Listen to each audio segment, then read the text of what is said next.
انہوں نے ووٹ پول کیا, انہوں نے قرارداد کے حق میں تقریر کی, یہ مناسب نہیں ہے.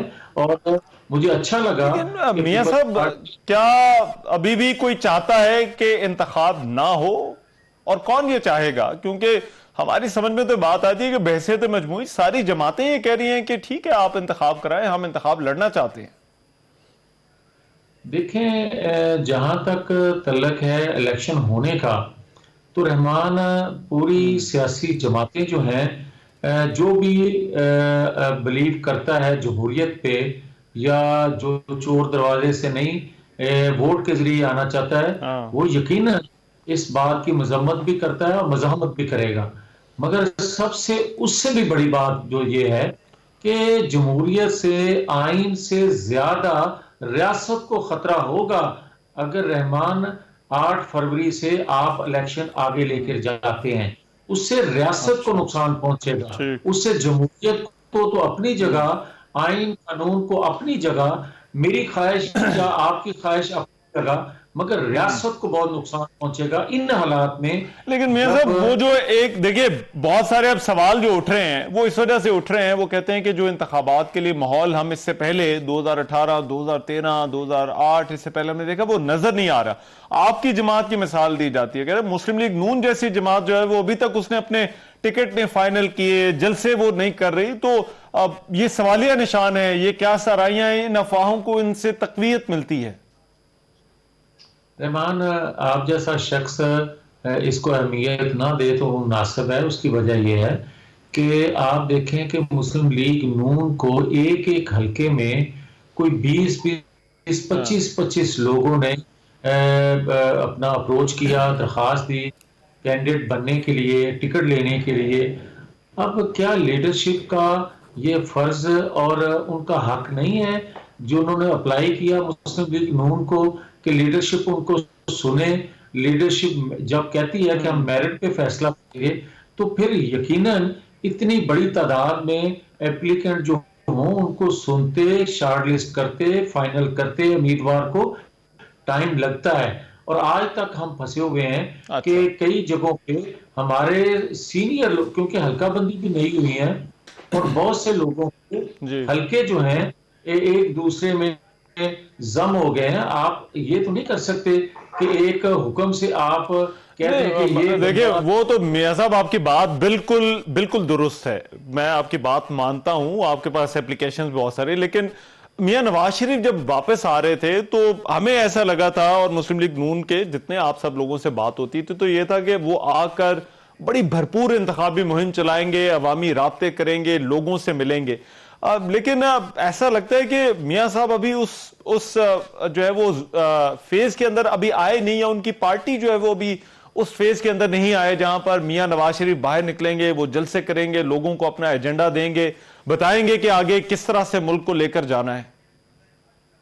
رحمان, 2-3 دنوں کی بات رہ گئی ہے, ہم آلموسٹ قریب پہنچ گئے ہیں فائنل لسٹ کرنے کے, اور اگلے 2-3 دن میں ہم اناؤنس کر دیں گے پنجاب بھر میں. دیکھیں بلوچستان میں ہم اناؤنس کر چکے ہیں, وہاں آپ دیکھیں الیکشن کی گہما گہمی شروع ہو گئی ہے. اب رہ گیا پنجاب, خیبر پختونخوا, سندھ.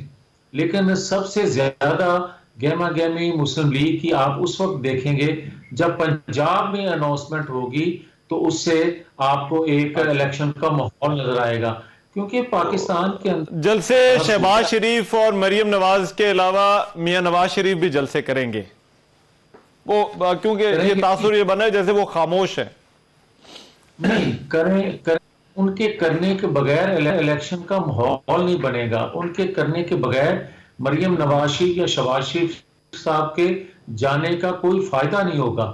ہاں, نواز شریف جب نکلیں گے تو بہت سی جگہوں پہ یقیناً ہر کینڈیڈیٹ کی ڈیمانڈ ہوگی کہ نواز شریف میرے حلقے میں آ کے جلسہ کریں.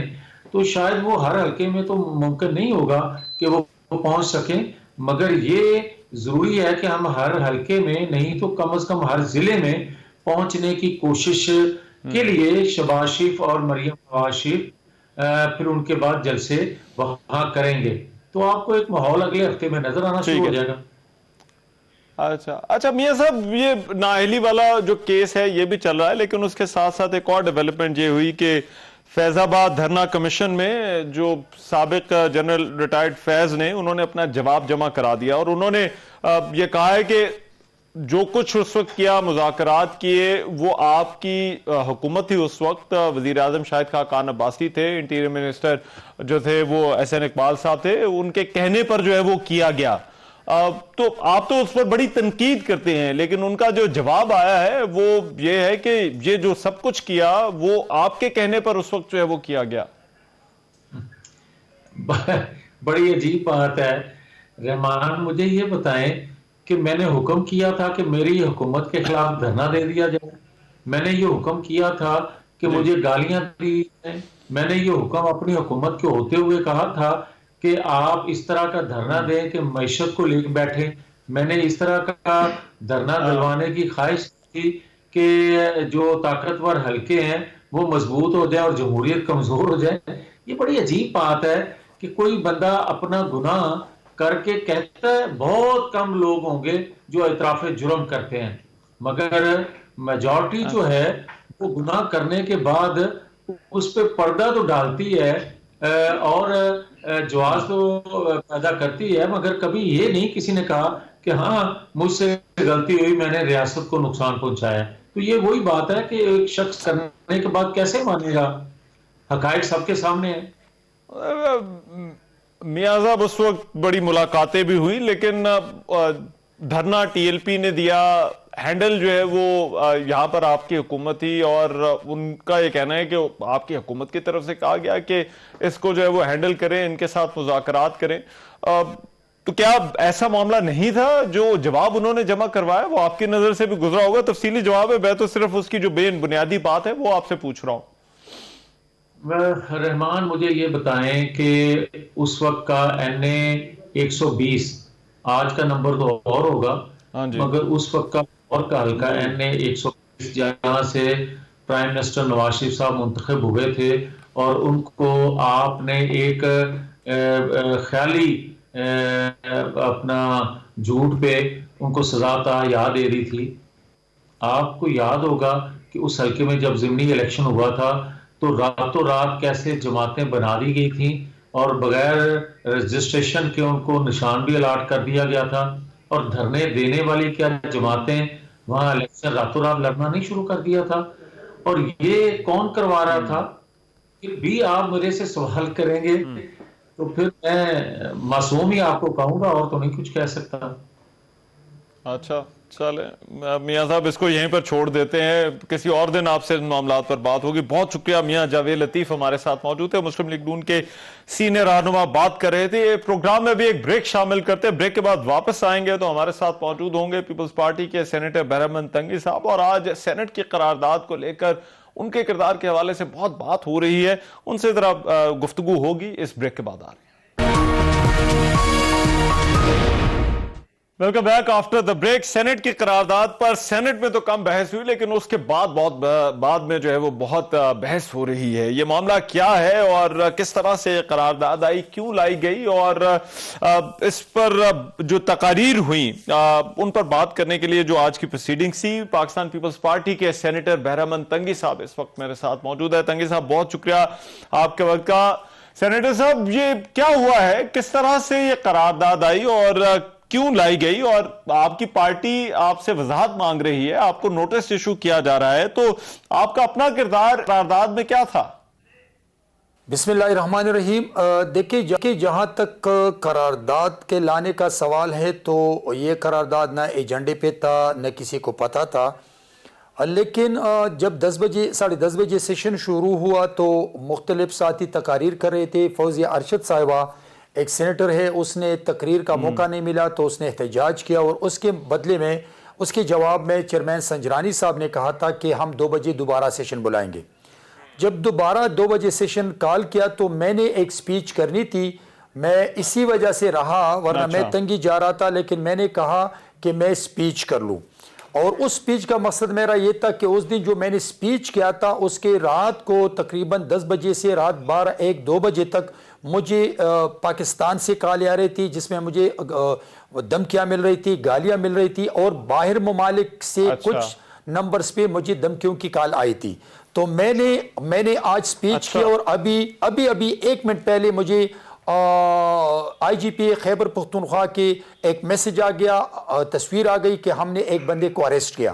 تو ابھی میں نے سپیچ میں میرا مقصد یہ تھا کہ میں اپنے چیئرمین جو کسٹوڈین آف دی ہاؤس تھا کہ میں ان کو بتا سکوں کہ میری سپیچ کے بعد میرے ساتھ یہ ہو رہا ہے. تو اس نے کہا تھا کہ یہ تمام چیزیں سینٹ سیکریٹریٹ میں سبمٹ کر لیں اور ہم اس کے خلاف کام شروع کریں گے. تو میرا یہ تھا، اور ساتھ ساتھ میں نے سپیچ یہ کیا کہ ہمارے کچھ لیڈرز پر حملے ہو رہے ہیں، کچھ دھمکیاں مل رہی ہے، تو ہم نے شہید بی بی کو بھی کھویا، اور اسی طرح ہم نہیں چاہتے ہیں کہ باقی کچھ لیڈر کی شہادت ہو. لیکن میڈیا کے لوگ، جنرل ماسز، پولیٹیکل جماعتیں اور سیکیورٹی فورسز بیٹھ کر ایک پچ پہ آ جائیں تاکہ امن ہو، اور امن میں یہ الیکشن ہو جائیں تاکہ کسی کی شہادتیں نہ ہو، اور پھر 2008 اور 2018 کی طرح الیکشن نہ ہو. یہ میرا سپیچ تھا، ختم ہو گیا. سنے میں آتا ہوں. جب میری سپیچ ختم ہو گئی تو پھر اس کے بعد دلاور خان صاحب کھڑے ہو گئے اور ایک ریزالوشن کے لیے تقریر شروع کی. تو سنجرانی صاحب نے کہا تھا کہ بھائی یہ کیا آپ کیا چیز لانا چاہتے؟ اس نے کہا میں بل لانا چاہتا ہوں. اس نے کہا یہ کیا کہہ رہے ہیں آپ کیسے بل لا سکتے ہیں؟ تو پھر اس نے کہا کہ نہیں، بل نہیں ہے، میرا ریزالوشن ہے. تو اس نے ان کو چیئرمین سینٹ نے ان کو موقع دیا، اور جب اس کو موقع دیا تو اس نے اس ریزالوشن کو پڑھنا شروع کیا. جب یہ ریزالوشن ختم ہوا تو سینیٹر اپنان نے بٹن دبایا تھا. پہلے اس نے ان کی مخالفت میں تقریر کی، اور جب سینیٹر اپنان کی تقریر ختم ہوئی تو پھر وہاں سے ووٹنگ کا کہا گیا، اور ووٹنگ میں اس کے 12-13 سینیٹرز تھے، اور ہم 3 سینیٹر بیٹھے تھے. ایک اپنان صاحب آگے تھے، میں اور گلدیپ سنگھ جو پی ٹی آئی کا تھا ہم پیچھے بیٹھے تھے. تو ڈیموکریٹک پروسیس میں ہمیشہ یہ ہوتا ہے کہ یس اور نو. ان کی طرف سے 12 یا 14 سینیٹرز تھے، ہم نے گنتی نہیں کی تھی. اس میں مسلم کاب کی بھی سینیٹر تھے، اس میں باب کی بھی سینیٹر تھے، ان میں آزاد بھی سینیٹر تھے، اس میں پاٹا ٹریبل کی بھی سینیٹرز تھے. لیکن ہم نے 3 سینیٹروں نے نو کہا، اور یہی ڈیموکریٹک پروسیس میں ہے کہ اس نے یس کہا، ہم نے نو کہا. لیکن ہمارے نو سے ان کا اس لیے کہ وہ زیادہ تھے، ہم 3 بندے تھے، تو ایز اے پارلیمنٹیرین میرا حق بنتا تھا کہ میں نے نو کہا ہے، اور میں نے اس لیے نو کہا ہے کہ میں اس قرارداد کے حق میں نہیں تھا. بس یہی تھا، اور میری ایک ذمہ داری بنتی تھی کہ ہاں البتہ میں نے سپیچ نہیں کیا، اس لیے کہ اپنان نے سپیچ کرنے کے بعد وہاں پہ ووٹنگ کے لیے کہا گیا، اور ووٹنگ جب ہو گئی تو ہم سینیٹر صاحب مجھے اس میں بتائیے کہ آپ یہ کہہ رہے ہیں کہ آپ نے سینیٹر صاحب یہ کہہ رہے ہیں آپ نے وضاحت دی، نو کہا، لیکن آپ کی جماعت کہہ رہی ہے آپ کو شو کاز نوٹس ایشو کیا جائے گا، آپ سے پوچھا جائے گا. دیکھیں اس ریزالوشن تو ٹیبل ہوا نہیں تھا جب میں نے سپیچ کہا. میں نے تو اپنا ابھی مطلب کہ 2 منٹ پہلے آئی جی پی خیبر پختونخوا کا جو اریسٹڈ پرسن کا تصویر، اور اس نے مجھے انفارم کیا کہ ہم نے وی ہیو اریسٹڈ 1 پرسن، اور باقی لوگوں کے لیے وہ کر رہے ہیں. تو میں نے تو اپنی سپیچ میں اپنا سب کچھ بتانا تھا، اس لیے میں نے سپیچ کیا. اور اسی وقت تو ریزالوشن کا پتہ نہیں تھا، کسی کو ہم گمان میں بھی نہیں تھا کہ یہ ریزالوشن آ رہے، لیکن میری سپیچ کے بعد ہی ریزالوشن. ٹھیک ہے، تو آپ کس بات ہے، لیکن سر وہ کہہ رہے ہیں کہ ایجنڈا مکمل ہو چکا تھا، لوگ جمعے کی وجہ سے دوپہر کا وقت تھا، کم تھے، لیکن آپ لوگ جب وہاں پر موجود تھے تو آپ لوگوں نے کورم کی نشاندہی کیوں نہیں کی، جبکہ صرف 12 لوگ ایوان کے اندر تھے اور یہ قرارداد پیش ہو رہی تھی؟ دیکھیں یہ ایک تو یہ ہے کہ ریزالوشن جو ہے وہ اچانک آ گیا ہے. ہم مینٹلی طور پر، پولیٹیکل طور پر تیار ہی نہیں تھے کہ کوئی ایسا ریزالوشن آنے والا ہے کہ ہم اسی وقت سمجھ لیتے کہ ہم کورم کو پوائنٹ آؤٹ کرتا. لیکن پھر بھی ایک غلطی ہم سے ہو گئی ہے کہ اگر یہ کورم پوائنٹ، اگر یہ ریزالوشن ٹیبل کر لیتے اسی وقت بھی ہم کورم پوائنٹ آؤٹ کر سکتا تھا، جو کہ ہم تینوں نے نہیں کیا ہے. لیکن میں ایک بات یہاں ایڈ کر لوں کہ جب 2 بجے کے بعد سینیٹر سنجرانی صاحب نے کہا تھا کہ سیشن ہوگا، تو تمام پولیٹیکل پارٹیز کے سینیٹر کے ایک مورل پروفیشنل رسپانسبلٹی بنتی تھی کہ ہم موجود ہوتے. تو اگر تمام سینیٹر موجود ہوتے تو پھر یہ نوبت نہ ہوتی کہ یہ ریزالوشن پاس ہوتا. لیکن جہاں تک ریزالوشن کے حق میں بات کرنا یا مخالفت کرنا، تو اس ریزالوشن کا میں نے مخالفت کی تھی، میرے ساتھ گلدیپ سنگھ بیٹھا تھا، اس نے بھی آپ کلیئر ہیں اس پہ، لیکن اب پیپلز پارٹی آپ کے کچھ کولیگز ہیں، ان کا یہ کہنا ہے کہ پیر کے دن جائیں گے اور اس کے خلاف قرارداد پیش کریں گے. وہ تاج حیدر صاحب کی بات ہوئی تھی، تو آپ اب ان کے ساتھ پیر کے روز جائیں گے دوبارہ سے سینٹ میں، اور اس کے برخلاف جو ہے وہ اپنی قرارداد جو بھی آتی ہے اس کی حمایت کریں گے؟ دیکھیں ابھی اجلاس تو ختم ہوا، اگر ریکوزیشن جمع کرتے ہیں اس قرارداد کے لیے تو ہم اس قرارداد کے حق میں بھی فیصلہ دیں گے، اس لیے کہ پاکستان پیپلز پارٹی کے سٹینڈ ہے 8 فروری پہ الیکشن ہو، اور as a Peoples Party senator میرا بھی سٹینڈ یہی ہے جو میرے لیکن ٹھیک ہے رائٹ، مگر اس میں جو طریقہ کار ہے اس پر جو ہے وہ بہت سارے سوالات اٹھ رہے ہیں. ہمیں سینٹ کی کوئی ورکنگ کا آئیڈیا ہے؟ یہ آپ کے کولیگز ہی ہیں، آپ کے ساتھ اٹھتے بیٹھتے ہیں عام طور پر، جب کوئی قرارداد آتی ہے آپس میں بھی ڈسکشن ہوتی ہے، قرارداد پیش کرنے والا ڈسکشن جو ہے وہ رابطے کرتا ہے، تو کیا ایسی کوئی بات آپ کی ہوئی تھی اس سے پہلے سینیٹر دلاور سے یا کچھ کسی اور سے؟ دیکھیں آپ کو معلوم ہے کہ اس سے پہلے بھی ایک قرارداد آ چکا تھا جو کہ کچھ ساتھی بیٹھے تھے، باقی ہاؤس خالی تھا، لیکن جو بندہ جو سینیٹر اپنا ریزالوشن لاتے ہیں تو وہ اپنے جو ہم خیال لوگ ہیں، اپنے جو پارٹی کے لوگ ہیں، ان کے ساتھ جو بیٹھتے ہیں ان کے ساتھ ڈسکس کرتے ہیں.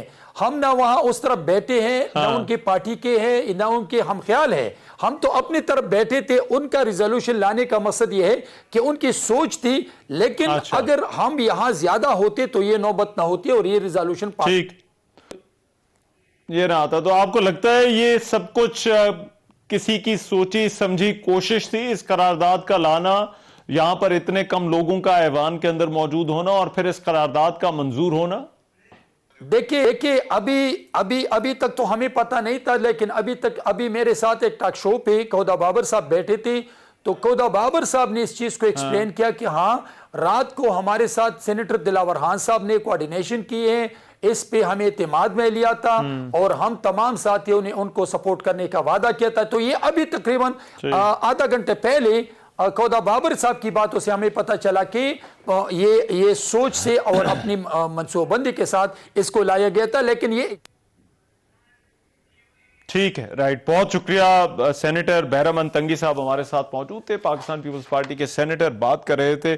پروگرام میں ابھی ایک بریک شامل کرتے ہیں، واپس آتے ہیں تو سینیٹر کھودا بابر ہمارے ساتھ موجود ہوں گے جنہوں نے اس ریزولوشن کی حمایت کی ہے. ان سے بھی پوچھیں گے کہ یہ قرارداد کیوں لائی گئی اور وہ کیا چاہتے ہیں. اس بریک کے بعد آ رہے ہیں.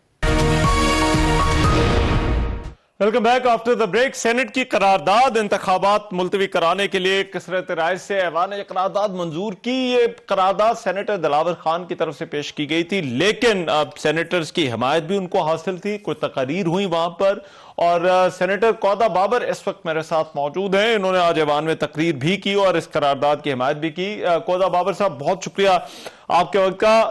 سینیٹر صاحب یہ فرمائیے گا، اس قرارداد کو ایک سازش کہا جا رہا ہے اور کہا جا رہا ہے کہ ایسے وقت میں لائی گئی جب سینیٹرز وہاں پر موجود نہیں تھے، تو اس قرارداد کے لانے پر اور اس کے متن پر جو تنقید ہو رہی ہے اس کو آپ کس طرح سے دیکھتے ہیں؟ میرا تو اپنا ایک سوال بنتا ہے، کیا جمہوری ادارہ جس کا سب سے بڑا جمہوری ادارہ سینٹ سے کوئی قرارداد پیش ہو، کیا وہ جمہوریت کے خلاف ہو سکتا ہے؟ یا کیا ایسا کوئی سوال ہم کوئی سے کر سکتے ہیں کہ بھی آپ کوئی اپنے ادارے میں جہاں پر آپ عوام کی نمائندگی کرتے ہوئے کوئی سوال نہیں کر سکتے؟ تو یہ باتیں کرنا، دیکھیں یہ باتیں وہ لوگ کر رہے ہیں جن کو ہمارے حالات کا نہیں معلوم، جو شہید اپنے کندھوں پہ نہیں اٹھا رہے، خدا نہ خواستہ اللہ نہ کرے کہ وہ کبھی ہماری طرح کے حالات دیکھیں، جن کو یہ نہیں پتا کہ بلوچستان میں یا کے پی کے میں حالات کیسے، وہ یہ باتیں کر رہے ہیں. ادروائز میں نے تو آج فلور پہ بھی فلور پہ بھی ان سے یہی کہا ہے کہ آپ آ کر دیکھیں ہمارے حالات اور لڑیں آپ الیکشن. بلوچستان سے ہم آپ کو ویلکم کرتے ہیں، لیکن خدا نہ خواستہ کوئی بھی انسان کی زندگی بیوقوفی کر کے بہادری ثابت نہ کرے. اچھا، لیکن سینیٹر صاحب یہ جو اس کے طریقہ کار کے حوالے سے سوالات اٹھائے جا رہے ہیں کہ دوپہر کے وقت میں لائی گئی، جمعے کے بعد وقت کم تھا، لوگ کم ہوتے ہیں اور ایجنڈا مکمل ہو چکا تھا، تو اب یہ طریقہ کار کے حوالے سے جو اٹھنے والے سوالات ہیں، کیا اس تنقید کا جواز ہے؟ نہیں، میرا ایک سوال ہے، کیا سینٹ میں آنے سے میں نے یا میری پارٹی کے کسی بھی ممبر نے کسی اور سینیٹر کو روکا تھا؟ کیا چیئرمین سینٹ نے یا کسی ان کے آفیشلز نے وہاں پر کسی کو آنے سے روکا تھا؟ موجود ہوتے ہیں نا، یہ عزت ہے نا، جو جمہوریت کا اتنا نام لیتے ہیں، جو جمہوریت کرتے ہیں، وہ آتے سینٹ میں موجود ہوتے ہیں، ہماری مخالفت کرتے، کوئی بات نہیں، ہمارا قرارداد پاس نہیں ہوتا۔ اب جب ہماری قرارداد پاس ہو چکی ہے تو اس پہ بھی اعتراض یہ ہے کہ یہ لوگ کم تھے۔ بھائی ہم نے تو آپ کو نہیں بلانا تھا نا، آپ نے خود سے آنا تھا۔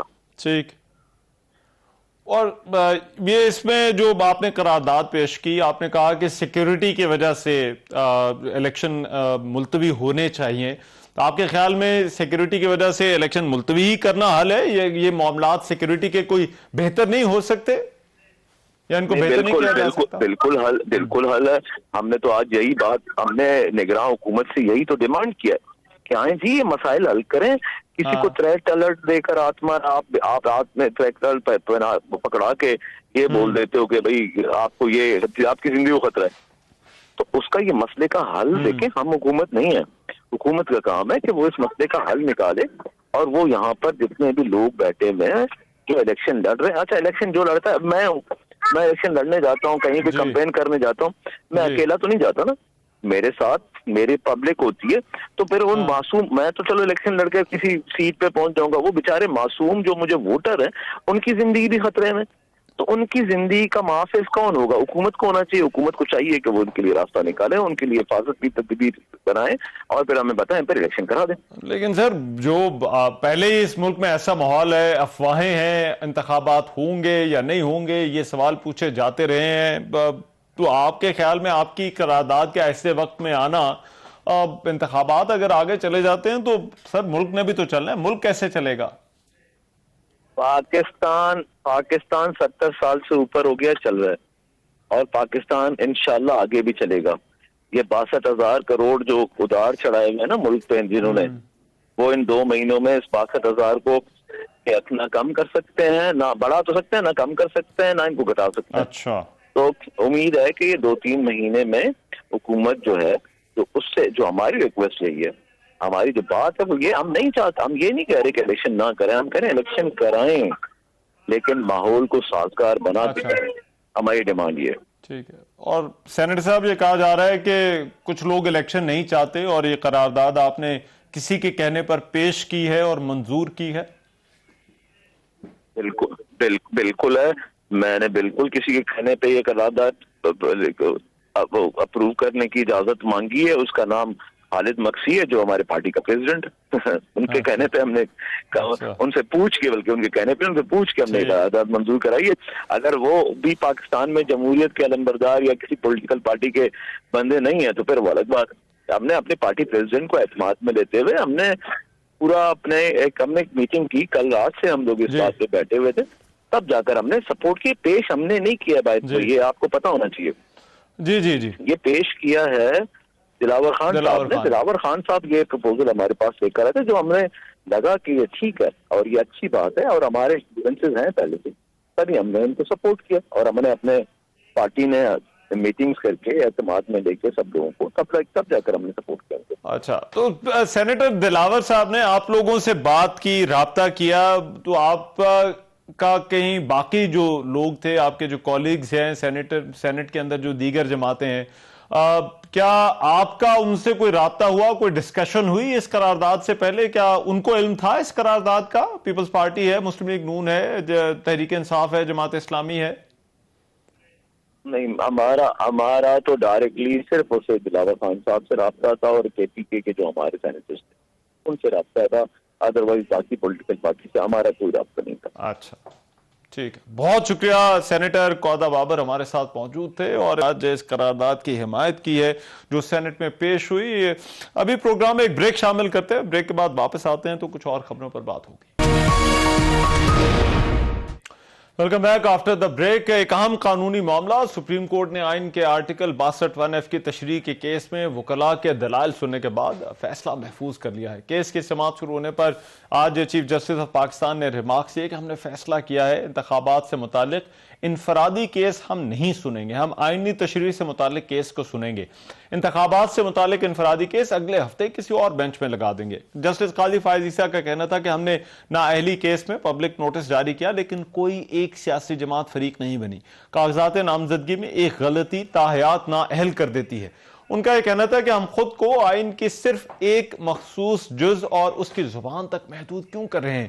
ہم آئینی تاریخ کو، بنیادی حقوق کو نظر انداز کیوں کر رہے ہیں؟ جسٹس قاضی فائز عیسیٰ نے یہ بھی سوال کیا کہ کیا کسی اور ملک میں سیاستدانوں کا ایسا ٹیسٹ ہوتا ہے؟ کیا دنیا کے کسی ملک میں انتخابات سے پہلے اتنا سخت ٹیسٹ ہوتا ہے؟ کیس کی سماعت کے موقع پر وکیل مختوم علی خان کا کہنا تھا کہ کسی اور ملک میں سیاستدانوں کے لیے ایسا کوئی ٹیسٹ نہیں ہوتا، جس پر چیف جسٹس نے کہا کہ کیا ہمارے سیاستدان پوری دنیا کے سیاستدانوں سے الگ ہیں؟ جسٹس محمد علی مظہر کا آج سماعت میں یہ کہنا تھا کہ کیا عدالت الیکشن ایکٹ سیکشن 232 کو کالعدم قرار دے سکتے ہیں، جس پر وکیل مختوم علی خان نے کہا کہ سیکشن 232 عدالت کے سامنے چیلنج نہیں ہوا، اس کو کالعدم قرار نہیں دیا جا سکتا۔ جسٹس منصور علی شاہ نے استفسار کیا کہ عدالت نے اپنا ہی فیصلہ دیکھنا ہے تو کیا 62(1)F کے تحت نااہلی تاحیات ہونی چاہیے؟ چیف جسٹس قاضی فائز عیسیٰ نے اس موقع پر کہا کہ جو ہے وہ عام قانون سازی آئینی ترمیم کا راستہ کھول سکتی ہے۔ اس موقع پر جسٹس منصور علی شاہ نے پوچھا کہ کیا ذیلی آئینی قانون سازی سے آئین میں رد و بدل ممکن ہے؟ اس پر چیف جسٹس نے کہا کہ اس سوال کا جواب ہم supreme court practice and procedure فیصلے میں دے چکے ہیں، قانون سازی سے آئین میں رد و بدل ہو سکتا ہے۔ چیف جسٹس سپریم کورٹ نے وکیل مختوم علی خان کو ہدایت کی کہ آپ آج ہی اپنی تحریری معروضات جمع کرا دیں۔ کسی نے 5 سال نااہلی کا قانون چیلنج ہی نہیں کیا۔ وقفے کے بعد کیس کی سماعت دوبارہ شروع ہوئی تو اٹارنی جنرل منصور عثمان نے اپنے دلائل میں 2015 کے اسحاق خاقوانی کے کیس کا حوالہ دیتے ہوئے کہا کہ سمیع اللہ بلوچ کیس میں اسحاق خاقوانی کیس کو ڈسکس نہیں کیا گیا۔ اٹارنی جنرل نے بتایا کہ خاقوانی کیس نااہلی سے متعلق ہی تھا، سمیع اللہ بلوچ کیس نے کورٹ آف لاء کے سوال کا جواب نہیں دیا۔ اٹارنی جنرل نے کہا کہ سمیع اللہ بلوچ کیس میں تاحیات نااہلی کا فیصلہ درست نہیں۔ سپریم کورٹ نے تاحیات نااہلی کیس میں آئین کی تشریح غلط کی ہے۔ سپریم کورٹ کرے کہ سیاستدانوں کی اہلیت کی ڈکلیریشن کس نے دینی ہے۔ سپریم کورٹ نے درخواست گزار اٹارنی جنرل اور عدالتی معاونین کے دلائل سننے کے بعد تاحیات نااہلی سے متعلق آئین کے آرٹیکل 62(1)F سے متعلق اس درخواست پر فیصلہ محفوظ کر لیا۔ کیا فیصلہ آ سکتا ہے، اس پر بات کرنے کے لیے حسن رضا پاشا صاحب ماہر قانون ہیں، سینئر لائر ہیں، میرے ساتھ موجود ہیں، ان سے اس معاملے پر بات کرتے ہیں۔ حسن رضا پاشا صاحب، کس طرح سے دیکھتے ہیں دلائل کو؟ ابھی فیصلہ ظاہری بات ہے محفوظ ہے، لیکن عدالت کو ایک پرنسپل طے کرنا ہے کہ کیا ذیلی قانون پریویل کرے گا یا عدالت کا اپنا فیصلہ پریویل کرے گا؟ تو آپ کے خیال میں اس معاملے پر رہنما اصول عدالت کے سامنے کیا ہوتے ہیں؟ بسم اللہ الرحمن الرحیم۔ دیکھیں صاحب، بات یہ ہے کہ آرٹیکل 62(1)F میں نااہلی کی مدت کا تعین نہیں کیا گیا، بلکہ پورے کانسٹیٹیوشن میں نااہلی کی مدت لائف ٹائم کا بھی تعین کوئی نہیں۔ ٹھیک ہے۔ اس وقت یہ ہوا تھا کہ اس وقت کے 5 رکنی بینچ نے 62(1)F کی تشریح کرتے ہوئے یہ قرار دیا کہ نااہلی کی میکسیمم مدت جو ہے وہ لائف ٹائم ہے، لہذا انہوں نے اس وقت جو نااہل کیے وہ لائف ٹائم کے لیے کر دیے۔ اور ہم نے دیکھا کہ انہی معزز جج صاحبان نے بعد میں آنے والے فیصل معاوضہ وغیرہ کے کیس میں انہوں نے لائف ٹائم نہیں کی اور ان کو وہ صرف ان کے استعفی ہی کافی سمجھا۔ پھر اس کے بعد ایک ہم نے یہ بھی دیکھا، میں خود اتفاق سے اس کیس میں پٹیشن کی طرف سے آبجیکٹر کی طرف سے، جس میں مجھے یاد ہے کہ 3400 کنال 1، 250 کنال 1 اور اس کی جو امیدوار کی جو آمدن تھی وہ اس نے کنسیلمنٹ کی ہوئی تھی، جو مکان کا کرایہ تھا اسلام آباد کا 2.5 لاکھ روپیہ، تو اس کو بھی اسی بینچ نے، وہ معزز جج صاحب اسی بینچ میں شامل تھے، انہوں نے کہا اب تو پانی تمہوں سے بہت نیچے گزر گیا ہے، لہذا اب الیکشن نئے ہونے والے ہیں تو یہ فارغ، اور وہ ڈسمس کر دی۔ تو یہ 3-4 اس طرح کے فیصلے انہی معزز جج صاحبان کے ہاتھوں سے ہو چکے، جن میں انہوں نے لائف ٹائم بھی کیا، جس میں انہوں نے 80 لیکن اس میں حسن رضا پاشا صاحب دیکھیے، اب ایک جو ہے وہ 62(1)(f) ہے شیٹ، پھر الیکشن ایکٹ ہے اس کے اندر، ایک اور معاملہ نیب کا قانون ہے، وہاں پر بھی وہ گزشتہ روز وہ 10 سال والا انہوں نے سٹے آرڈر جو تھا اس پر ویکیٹ کر دیا ہے، اور پھر ایک عدالتی فیصلہ بھی ہے تاحیات نااہلی کا. تو آپ کو لگتا ہے کہ یہ معاملات اب ان میں کوئی واضح ڈائریکشن جو ہے وہ عدالت کی طرف سے آ جائے گی، جس میں یہ جو مختلف اپلیکیشنز ہیں ایک ہی قانون کی ایک ہی معاملے پر، یہ تھوڑا بہتر ہوگا معاملہ اور اس پر تھوڑی کلیئرٹی آئے گی؟ میرا خیال ہے کہ یہ بہت ضروری ہے. ابھی وہ کل جس کا فیصلے کا آپ ذکر کر رہے ہیں نیب کا، کہ انہوں نے 5 سال سے 10 سال نیلی کا وہ کر دیا، تو یقیناً اس میں سمیٹری آنی چاہیے. اور یہ جو فار اینڈ اگینسٹ ججمنٹ ہیں کہ اگر ایک جو ہے کورٹ اور ججمنٹ دے رہی ہے دوسری، لیکن الٹیمیٹلی جو سپریم کورٹ آف پاکستان کی ججمنٹ ہوگی وہی پریویل کرے گی. آرٹیکل 189 اور آرٹیکل 190 بہت کلیئر ہے کہ subordinate courts including the high court جو ہے وہ سپریم کورٹ آف پاکستان کے فیصلے کو تسلیم کرے گی. تو میرا خیال یہ ہے کہ ابھی جو اسلام آباد ہائی کورٹ کا فیصلہ ہے، میں نے وہ پڑھا نہیں ہے، لیکن جو وہ آیا ہے، اب آج اگر کوئی فیصلہ ہوتا ہے سپریم کورٹ کے موجودہ بینچ جو کہ 7 رکنی بینچ ہے، تو اس کی وہ پہلے 5 رکنی بینچ والے فیصلے کو بھی اگر انڈو کر سکتا ہے تو یہی بینچ کر سکتا ہے. اور جو ہائی کورٹ نے ابھی فیصلہ دیا اس کو بھی یہ دیکھ لے گا اور اس کو بھی سمیٹری لانے کے لیے وہ ضروری ہوگا. تو میرا خیال یہ ہے کہ سب سے بہتر جو نااہلی ہے وہ جو اس کانسٹیٹوئنسی کے عوام ہے جس میں وہ سیاستدان کھڑا ہو رہا ہے، اس میں ان کے پاس ان کا اختیار ہے کہ وہ اس کو ووٹ نہ دے، اس کو شکست دے، تاکہ وہ نااہلی جو ہے وہ سب سے زیادہ فوقیت بھی رکھتی ہے اور اس میں اثر بھی ہوتا ہے. ٹھیک ہے، رائٹ.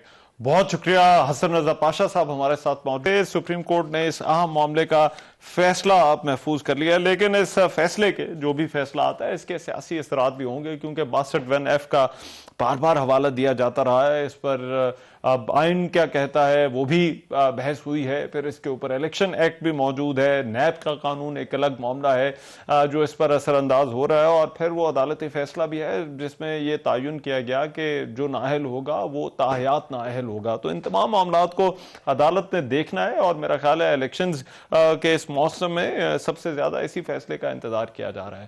دیکھیے کیا فیصلہ آتا ہے. آج کے پروگرام سے اتنا ہی. میزبان رحمان اظہر کو اجازت دیجیے. اللہ نگہبان.